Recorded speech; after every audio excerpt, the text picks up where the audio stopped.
রাজনৈতিক মাঠে আওয়ামী লীগ একটা বড় ফ্যাক্টর, এটাই বাস্তবতা। একজন স্বীকার করলে করুক, না করলে না করুক। এই কথাটা এই জন্যই বললাম যে এই বিষয়টা সবাই জানে, আমি আপনি আমরা সবাই জানি যে রাজনৈতিক ময়দানে, রাজনৈতিক মাঠে আওয়ামী লীগ একটা ফ্যাক্টর। কিন্তু কেউ স্বীকার করে, কেউ স্বীকার করে না, অনেকে স্বীকার করে, কেউ কেউ স্বীকার করেন না। কি জন্য? নিজেদের রাজনৈতিক সুবিধার জন্য।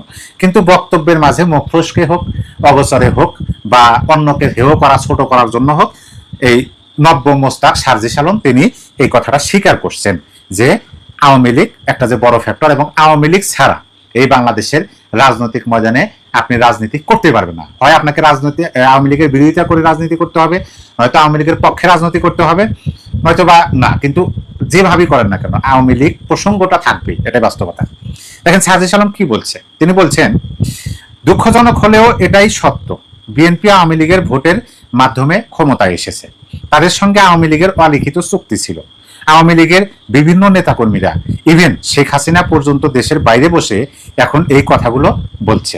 ফলে যারা জুলাই যোদ্ধাদের উপর আক্রমণ করেছিল এবং শহীদদের হত্যার জন্য দায়ী, তাদের অনেক দাগী আসামি এখন জামিন পেয়ে যাচ্ছে। এই কথাটা কি বলছেন? নব্য মোস্তাক স্বঘোষিত ভুয়া জমিদারের নাতি সার্জিস আলম। ঠিক আছে, এই কথাটা আমরা একেবারে অস্বীকার করি না। বিএনপি যে আওয়ামী লীগের ভোট পায় নাই, এই কথাটা বলা একেবারে মানে অহেতুক হবে। ভোট পাইছে, বিএনপিকে আওয়ামী লীগের ভোটাররা যথেষ্ট পরিমাণে ভোট দিয়েছেন। কি কারণে দিয়েছেন সেটা কিন্তু তিনি নুরুল কবির সাহেব তিনি স্পষ্ট ভাষায় বলে দিয়েছেন। নাকে রুমাল চেপে বিএনপিকে ভোট দিয়েছেন কিসের জন্য? এই নব্য মোস্তাকদের হাত থেকে দেশকে বাঁচানোর জন্য। আওয়ামী লীগ যে বিএনপিকে ভোট দিয়েছে এটার কারণ আছে। নব্য মোস্তাকদের হাত থেকে বিএনপিকে, বাংলাদেশকে বাঁচানোর জন্য বিএনপিকে আওয়ামী লীগের ভোটাররা ভোট দিছে।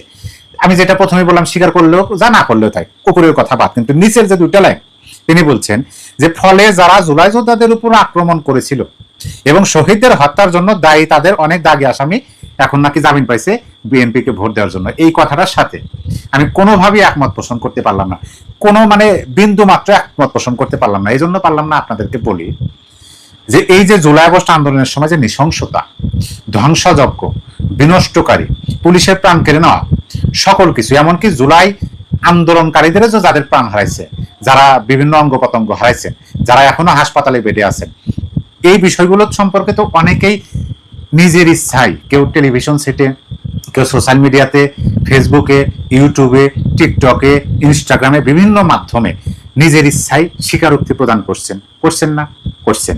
তাইলে কেউ, কোনো ব্যক্তি যদি কোনো ঘটনার পরিপ্রেক্ষিতে স্বীকারোক্তি দেন এবং দিন, ক্ষণ, তারিখ উচ্চারণ করেন, কিভাবে করছেন, কেন করছেন, এই বিষয়গুলো যদি স্বীকারোক্তি দেন, তাহলে দোষীকে আপনি তাকে বাদ দিয়ে যদি একটা রাজনৈতিক দলকে কোণঠাসা করার জন্য গ্রেপ্তার করেন, মামলা দেন, তাইলে কি তিনি প্রকৃত দোষী হয়ে গেলেন, নাকি স্বীকারোক্তি জেনে দিয়েছেন তিনি প্রকৃত দোষী? এই নব্য মোস্তাকরা যখন ক্ষমতায় ছিল, অর্থাৎ বাটপাড়ি মুস যখন ক্ষমতায়, তখন তো এই নব্য মোস্তাকরাও ক্ষমতায়। তখন আমরা কি দেখছি? তখন আমরা দেখছি যে শুধুমাত্র আওয়ামী লীগের নেতাকর্মীদেরকে গ্রেপ্তার করা হইতেছে, এমনকি পুলিশকে যারা মারছে সেটারও তদন্ত হয় নাই। সকল কিছুর ইন্ডিমনিটি দায়, মানে নিজেদের বেলায় দায় মুক্তি আর অন্যদের বেলায় কড়াকড়ি, এরকম দেখছি। বর্তমান সময় সেরকম একটা ধারাবাহিকতা আছে। বর্তমান সময় কিন্তু সেই ইন্ডিমনিটির দায় মুক্তি তুলে নেওয়া হয়েছে। ঠিক আছে, আপনারা বিচার করবেন না, না করবেন, কিন্তু এইভাবে জনসম্মুখে মিডিয়ার সামনে যে ডাহা মিশা কথাগুলো বলে এই নব্য মোস্তাকেরা, এই বিষয়গুলো কি তারা ভাবে না যে বাংলার মানুষ এখন সচেতন? খুব ভালোভাবেই জানে। যার মাননীয় প্রধানমন্ত্রী তিনি বলছেন যে আইনের শাসন চলবে দেশে, আইন অনুযায়ী চলবে। তারপর আমরা শতভাগ কিন্তু এখনো দেখতে পাচ্ছি না, আমরা মানে আংশিক দেখতে পাচ্ছি। তাতেই এত জ্বালা ধরে গেল, এত চিন্তায় পড়ে গেল। এখন বলতেছে যে আওয়ামী লীগের ভোট।